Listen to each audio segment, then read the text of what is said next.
I'm Tim Monroe, and this is what I really want to talk about. There's something fascinating about every single one of us. Everybody has a passion and a story to tell, something that lights them up. Every week I sit down with interesting people and we talk about the things that really matter to them and to all of us. It might be funny, it might be weighty, it might be weird. It's what I really want to talk about. I'm talking today to Emily Hilliard. Emily is the folklorist at Berea College and the former West Virginia state folklorist and founding director of the West Virginia Folk Life program.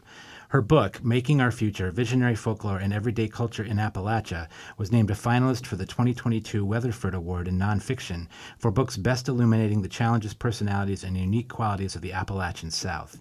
She's also the co-founder and co-owner of the feminist record label Spinster and has been a DJ on college and community radio stations in Vermont, North Carolina, Washington, D.C., and right here at Berea College. You can find out more about her and more about her work at EmilyEHilliard.com. So welcome, Emily. What do you really want to talk about today? Well, I would really like to talk about folk music. Okay. So let's start with some definitions. Mm-hmm. What is folk music? I mean, I know that's a simple question, but maybe not. Yeah, maybe not. Like to you, so how do you define or what defines folk music? Yeah, so there is the folk music that when you go to a record store, and I mean, I still go to record stores. There was a revival. I don't know where it is at this point, but they still exist. When you go into a record store and you look in the bins, there is the folk music section, and usually that's going to be American traditional music. And then there might be a separate section for Irish music, Irish traditional music, or African music. But the way I think about folk music as a folklorist is more all-encompassing, and there's a quote that sometimes gets attributed to Big Bill Brunsey and sometimes to Louis Armstrong, and that quote is, "It's all folk music. I ain't never heard a horse sing a song." So that, in a way, is how I approach folk music, but it's more about the context and the culture that it exists within. So I think of folk music as social music that exists all over the world. And I'll give an example of American traditional music. So if you go to a square dance or a jam, maybe in Letcher County, Kentucky, there is a participatory nature to the whole event. So even if you aren't playing music, you're dancing, maybe you're the caller, you're calling the dance, maybe you brought some food to the event, and you are participating in that way. And music is socializing. Right. And it's participatory. There's not a separation between the audience and the performer. You might not clap after the song is over.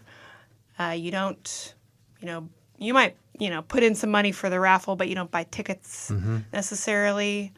And there's lots of different versions of the songs that are getting played. So maybe there's a negotiation there, like, oh, which Shady Grove are you playing? And there's also multiple points of entry for beginners. So if you're a beginning fiddler, you can probably jump on that tune and catch a few notes and get better. But if you're a very experienced fiddler who's been playing for 50 years, you can still play and add your little trills and creative twist on the song, and you can all be playing together. Yeah. And that really exists in every culture. Right. I love that. I'm not sure I've ever heard that description of folk music before. And I was trying to sort of separate it out from other kinds of music. So, for instance, you use the word traditional music, right?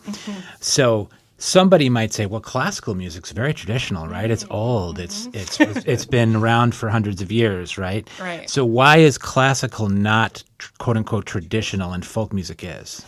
Yeah, so it is more about that expertise. There's the separation between the audience and the performer. It is performance music. It's about virtuosity. And you might find some virtuosity in traditional music, but that's not where the emphasis is. It's more about that participation. There's a very high emphasis on tone and quality. Right. When if you've ever been to an old time music jam, there is, Right. there might be Sure. like 40 fiddles, and you're like, Sure. oh, this doesn't Yeah, sound that yeah, great, yeah. but maybe it's fun for the people playing. Right. Right. So that's kind of where I draw the distinction. I think of folk music as people's music. And I guess I would add another layer of complication where traditional doesn't equal old.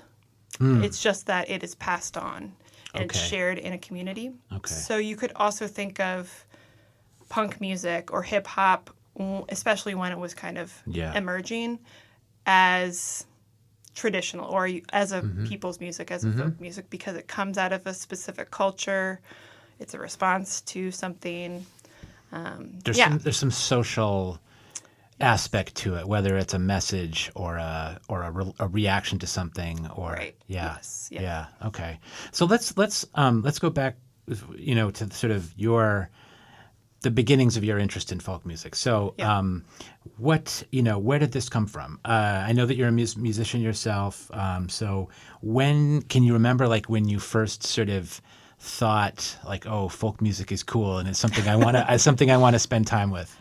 Yeah, I was exposed to it so much, probably from birth, that I didn't really have the folk music is cool moment until college, Okay. late college. Okay. I actually tried to suppress it. Let's go back, because you said Yeah. you were exposed at birth. So Right, tell us right. about that. Yeah. So I grew up in northern Indiana, and my dad played traditional music, Okay. and we had a lot of family friends who were musicians. One is pretty well known, Dan Gellert. He's an amazing fiddler, and he was our meter reader. So he was around. Yeah. And then we also had this old grocery store behind our house that my dad used as his photography studio. He's a photographer. And one of my great childhood memories is having a contra or square dance in that grocery store. And my parents' friends came and played, and we danced.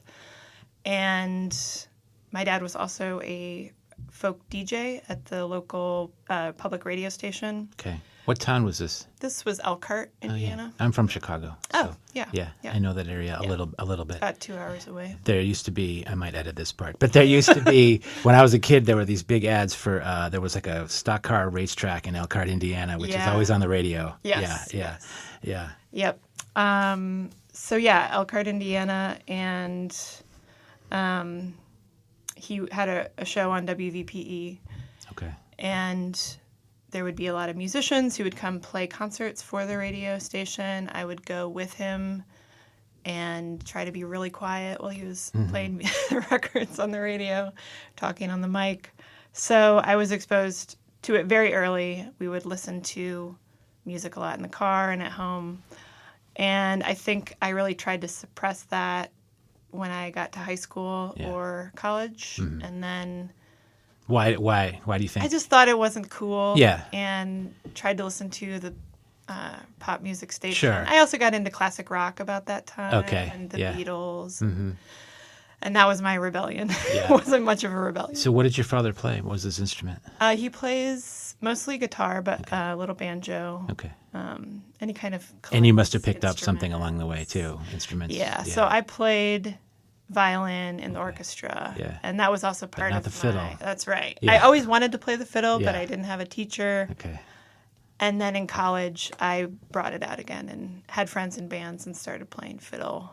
So, and I also met friends who were into things like the Anthology of American Folk Music, Yeah. who I thought were cool. And I was like, oh, you listen to that too? Right. I've been suppressing that. Right. So then this interest, becomes really the sort of center of your professional life. And you are a folklorist.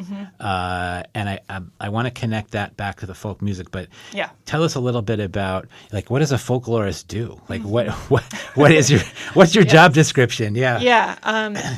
Well, I am someone who documents traditional artists, traditional culture, and remember traditional in a sort of community sense and passed on among people. And also cultural communities, tradition bearers is a word that we use a lot. So I do a lot of documentation, advocacy, presenting that work in various media formats, so exhibits, podcasts, writing. Then they also those interviews go into the archives for people in the future and family members to access. And then public programming. And now at Berea, I do a lot of teaching and create experiences for students to engage with traditional artists, traditional art, and cultural practices, maybe their own or maybe not. Maybe they're doing some cross-cultural learning. So is the job of the folklorist to preserve these kinds of things, or so what I'm trying to get at, and I think this might be we can talk about more later, but the idea of sort of folklore, folk music, I think in a lot of people's mind it's like nostalgic. It's something that sort of was big in the past and it's kind of not anymore, and so someone needs to preserve it somehow. Right. Do you feel that way? Is that sort of how you're thinking about it, or is it more of a living, breathing thing that you want to, Yeah, I mean, I err on more of the living, breathing thing. Yeah.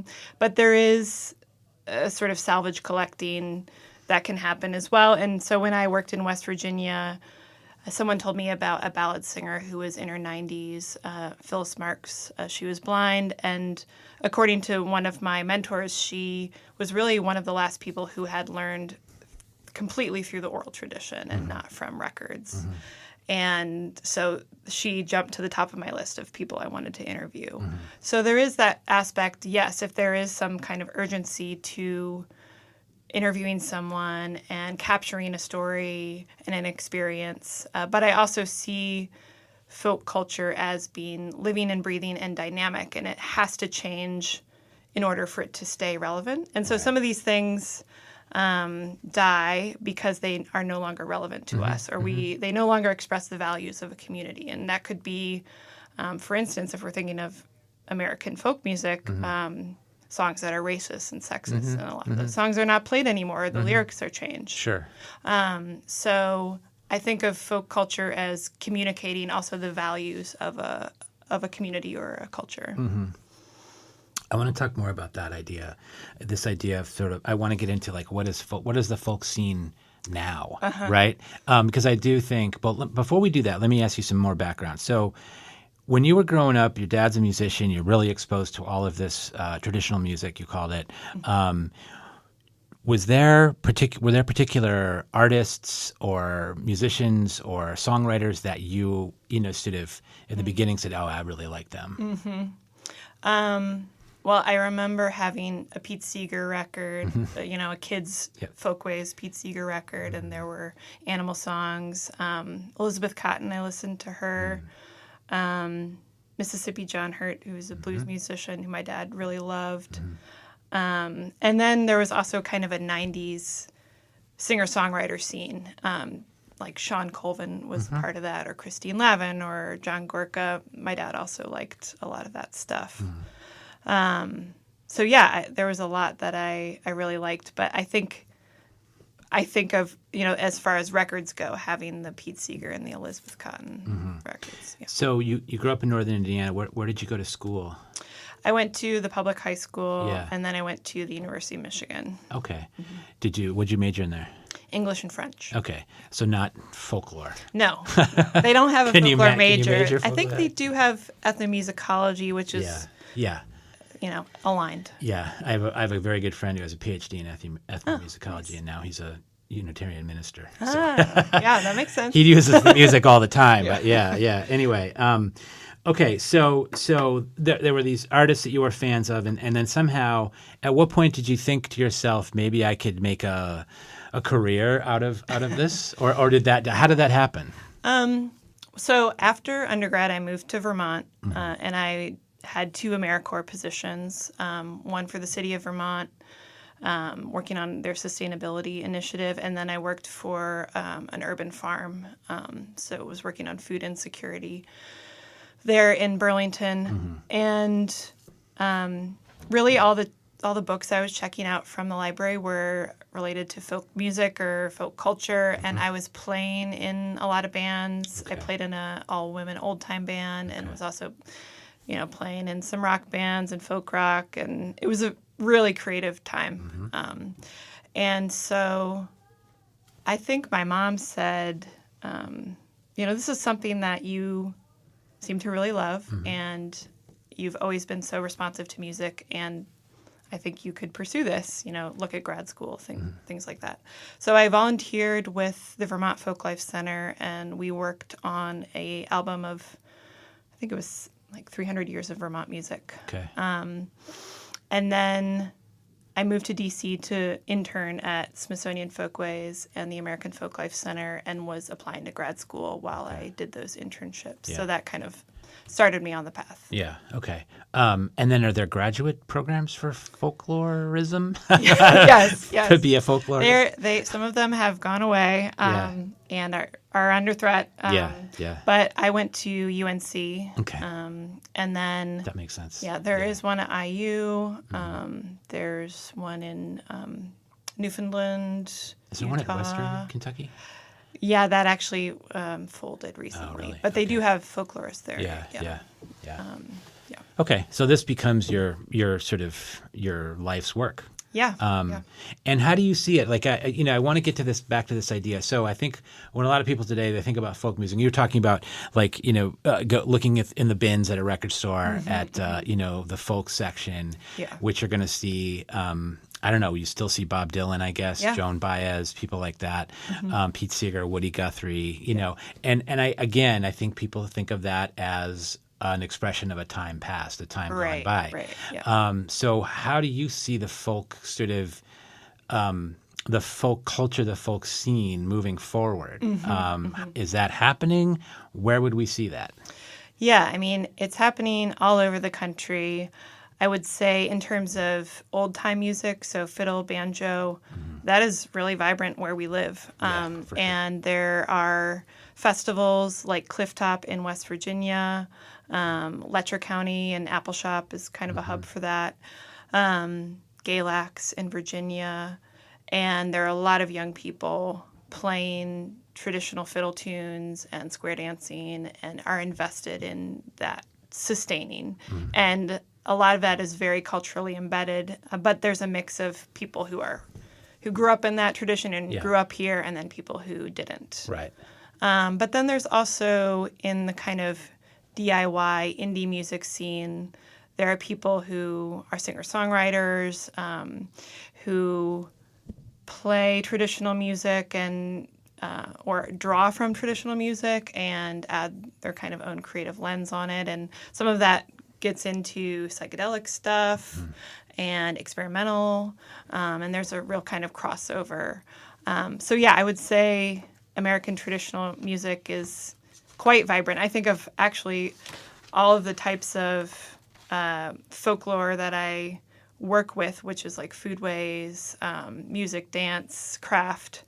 I would say actually American traditional music is doing pretty well as far as sustainability. Yeah. And it's interesting because one of the things you said before I found very compelling. You were talking about that for instance, classical music is a performance, it's a production, it's a sort of quest for refinement and perfection, even maybe.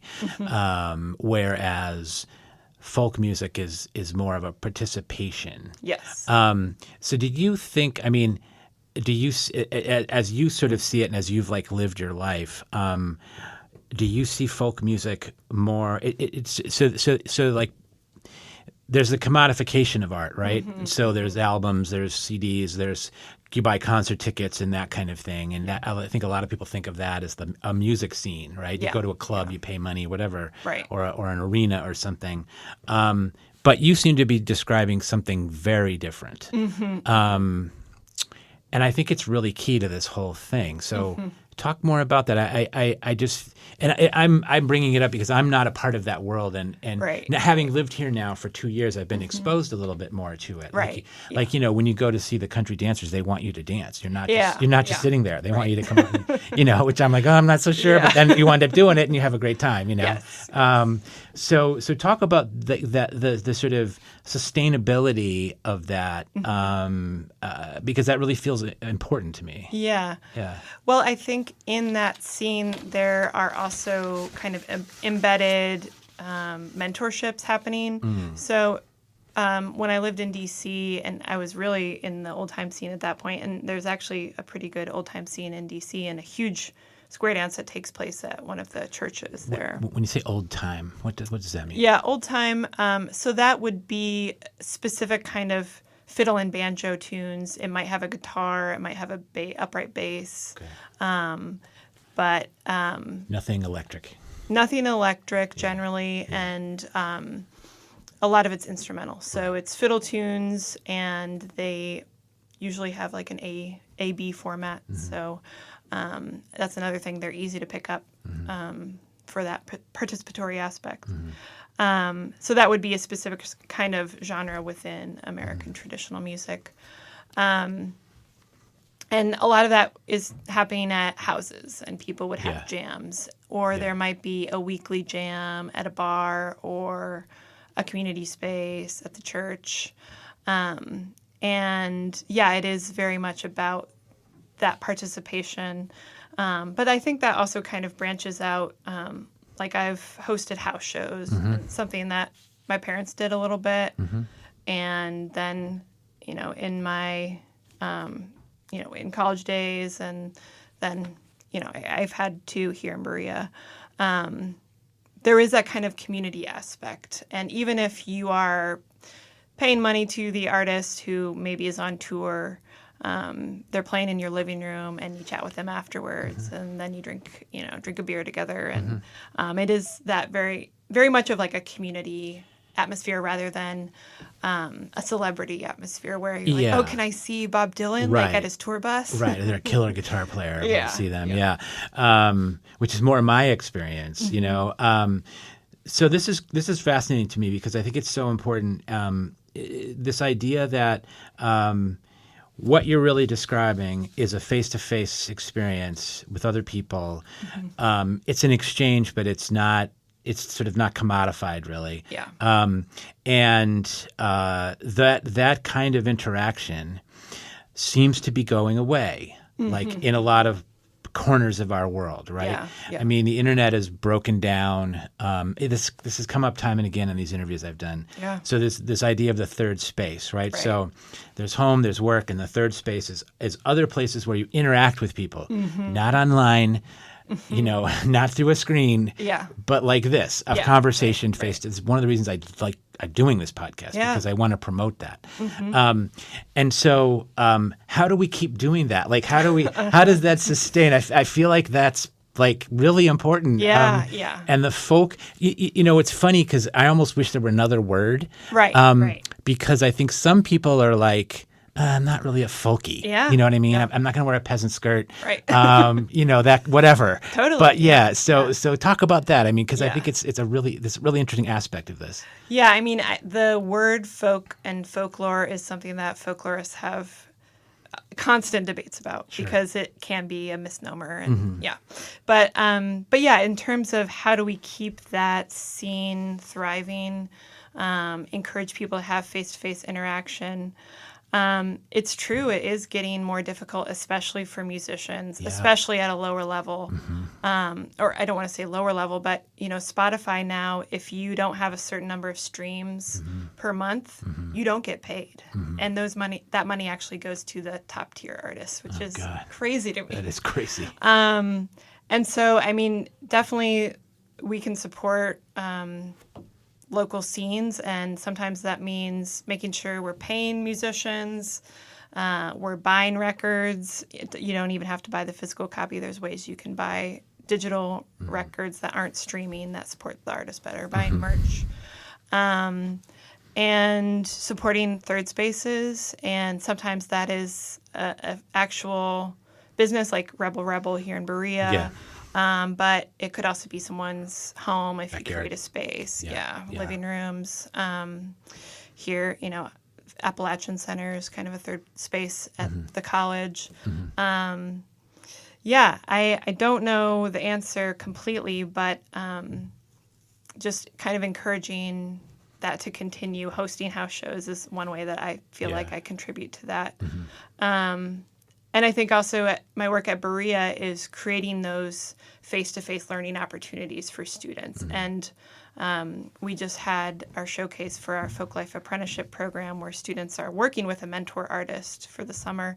And one of the students said, I live in such a fast-paced world. I feel like there's so much vying for my attention. And when I weave, I can tune all that out and put my phone away. Yeah. And it's a mental health practice. Yeah, for sure.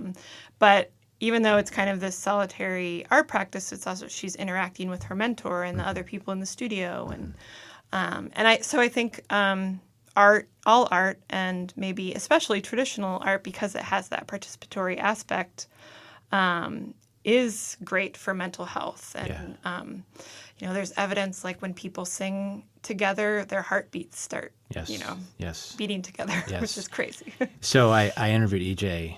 Stokes, and who is the director of the Black Music Ensemble here at Berea, and we talked about this idea of the beloved community and that being music being one of the vehicles to get there. Yes. To bring people together in a way that is everybody just sort of sharing a space, and it can lead to all kinds of things. Yeah. Bring people together. So I think that's a big piece of this.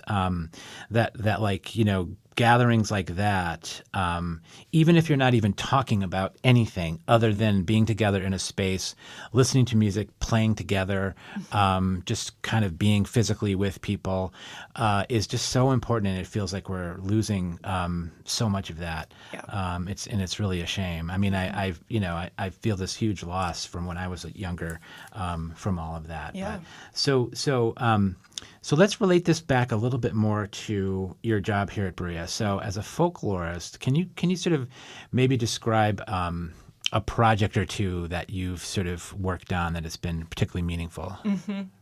Well, the one I just spoke about, the Berea Folk Life Apprenticeship Program, that pairs students with a mentor artist in their chosen discipline. And they work together. It ran this summer and then is running now in the fall.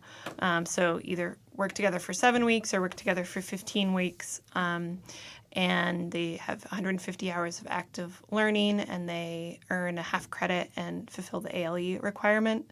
The mentor artist gets a stipend of $2,500, and then the students get a travel and supply stipend, and during the summer they can also apply for a housing stipend. But what that really does is foster that intergenerational transmission. Right. And so this summer we had a weaving student, like I mentioned, a student from Nigeria who worked with a blacksmith here to learn blacksmithing, a student who built a mandolin and worked with a mandolin luthier, and now he's going to play that mandolin in the bluegrass ensemble, which is so cool.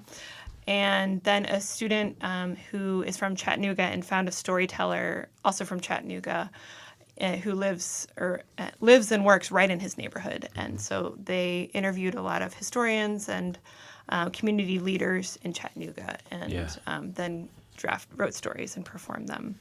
It fosters that intergenerational transmission and is experiential learning. It celebrates the mentor artists and also provides this opportunity. And it's intended to be holistic, so more than just lessons. It's like community, cultural immersion. Experiential. Yeah. This is sort of making me think about another idea here, and we're talking about traditional music. You're talking about building instruments and things like that, and we live here in this sort of gateway to Appalachia, right, which is sort of a hotbed of traditional music and of traditional folkways, and a lot of people study it for those reasons. but I wonder if we use the word folk, people in urban settings think that doesn't apply to me. Mm-hmm. Do you know what I'm saying? Yes, like we don't have that vibe here, right? Yeah, but they need that vibe. So, right. like, what? I don't know. There's no answer to any of this. Yes. But I'm a city guy. Like I grew up in the Chicago area. I lived in the Boston area for many years. So I'm sort of a city guy. Yep. I appreciate the more rural lifestyle too. But I also think like there's need for it in both places. There's need for the sort of community you're talking about in both places. Is that something that you've all thought about at all? Or, yeah. Yeah, I mean, I think like definitely in cities in America today, you see where I see traditional culture is definitely in like neighborhoods and ethnic communities, immigrant communities, refugee communities. Yeah. And there was a study done in the 70s and 80s in Chicago, and it wouldn't be called this now, but it was called the Ethnic Arts Fieldwork Study. Yeah. And so they interviewed, Puerto Rican community members and Ukrainian, and there were Appalachian migrants that had, in Uptown in Chicago, people from all over who were still, and Chicago, I always think is very still neighborhood focused in a lot of ways. And so they interviewed people in those specific neighborhoods that are part of cultural traditions, whether it's like Ukrainian dance or Pasanki, the egg decorating, and cultural festivals, things like that. So that definitely exists in cities. Yeah. And then you can also think of, art space, people coming together around a particular practice, or like the Old Town School of Folk Music in Chicago. Yeah. Or maybe it's like your ceramics group. Like it doesn't have to necessarily be old, like I said. So maybe you go to a fiber art studio once a week and you weave and you live in a city. And those people that are there with you are part of your, I would say, a folk group. Yeah. Or your church. Right. Or your book club. So as long as a folk group can be 2 people. Yeah. Or it can be millions of people. Right. But or as you long hear as about you like have, the barbershop, guys Yes, hang out in the yes, barber, not getting their definitely. haircut. They just want to come talk to somebody. Yes. Yeah. Yep. Totally. Yeah. Yeah. I've done interviews in barbershops. Yeah. And that's also, there's labor lore. So that would be the expressive culture of work and maybe your specific profession. So if you're a barber, you've got all these terms for different hairstyles and, the cuts you're doing. But every profession has that kind of culture, and it also might be the jokes, the pranks you play on the new people. Yeah. The inside stuff that you know together. Yeah. Exactly. Yeah. So that would be definitely, in urban and rural places. But that would be another place that you would find folk culture, or you could say vernacular, in an urban setting. Yeah. Yeah. I think that the whole, and we were talking about this before, that word folk some people may, that's not my style. That's not my lifestyle. That's not me. Right. I live in a big city. Like, folk is for the people in the mountains, Yep. So I'd like to switch just a minute here to you've got a record label. Tell us about that. Yeah, so it's called Spinster. I started it with 2 friends in 2018, and we had actually kind of been joking. So those 2 friends are musicians, women musicians, and we just saw there's kind of a boys' club. There still is, Sure. in even in the independent music, DIY world. And we had kind of joked about having a label, and then we decided to do it. Actually, they went on tour with a guy who runs a label, and we're like, he's totally disorganized, and so if he can do it, we can totally do it. Right.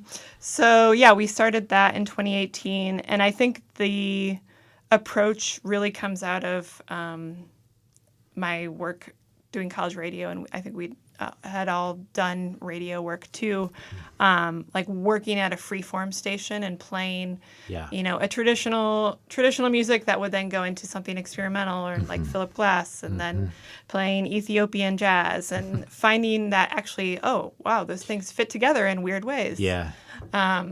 So it's a feminist label. We mostly put out music by women and non-binary folks, and we are not restricted by genre. Yeah. I think we each have our kind of certain favorite genres that we like, but there's punk music, there's experimental, Yeah. there's a husband and wife duo that are inspired by Indian classical music, and we're trained in that tradition.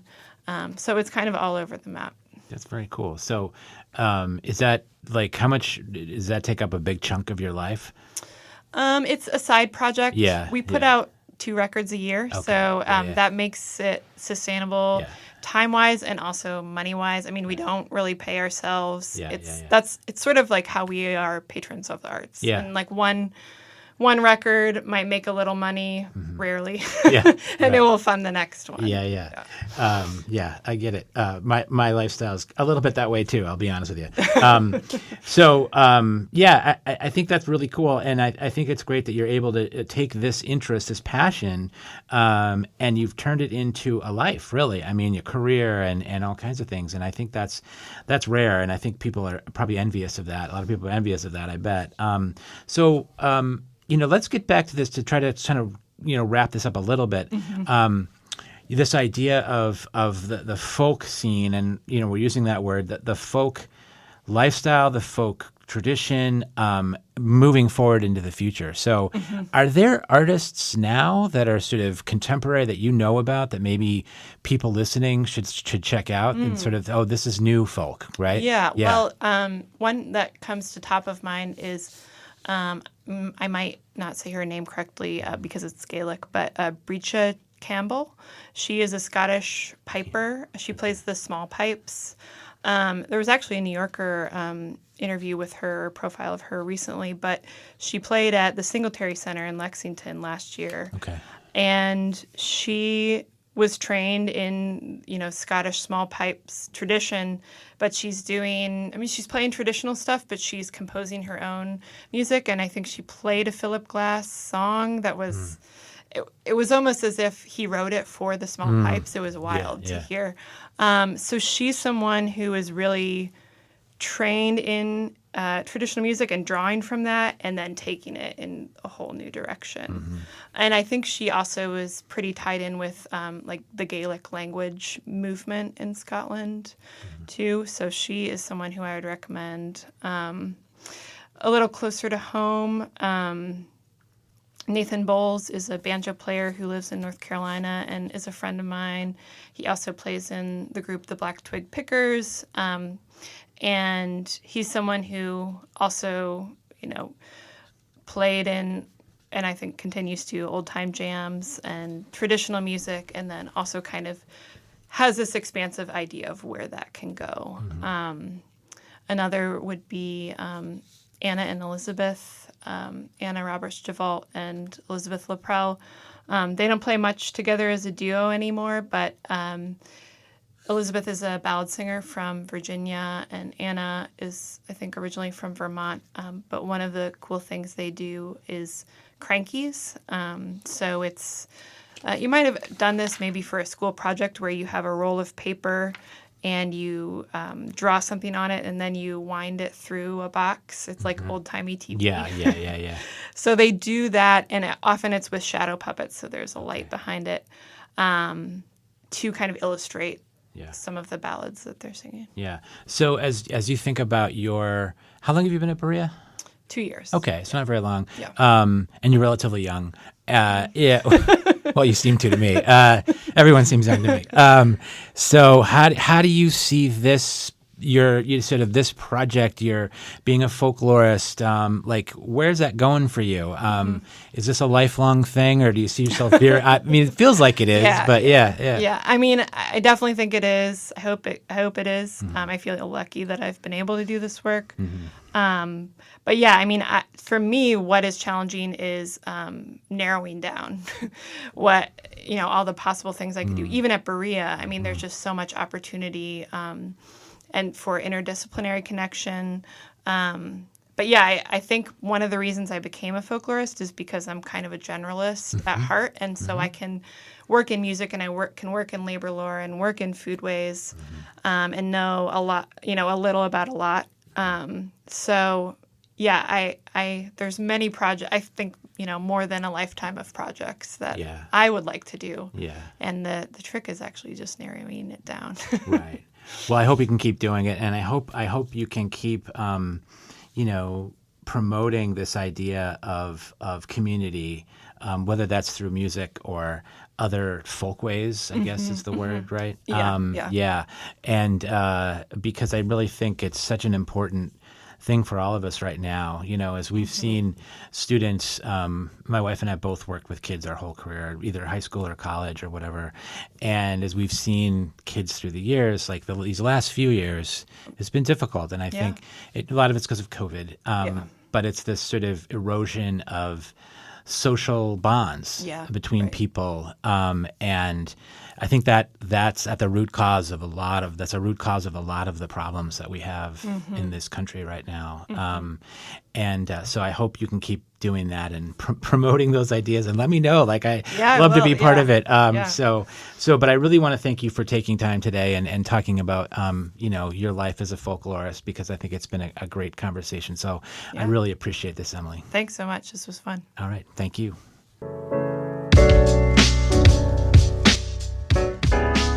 What I Really Want to Talk About is produced and recorded in the studios of Berea College News and Radio in Berea, Kentucky. You can learn more about this podcast and listen to all of the previous episodes at whatireallywantotalkabout.com. My contact information is on the website, so please get in touch with me if there's something that you really want to talk about. I'm Tim Monroe. Thanks for listening.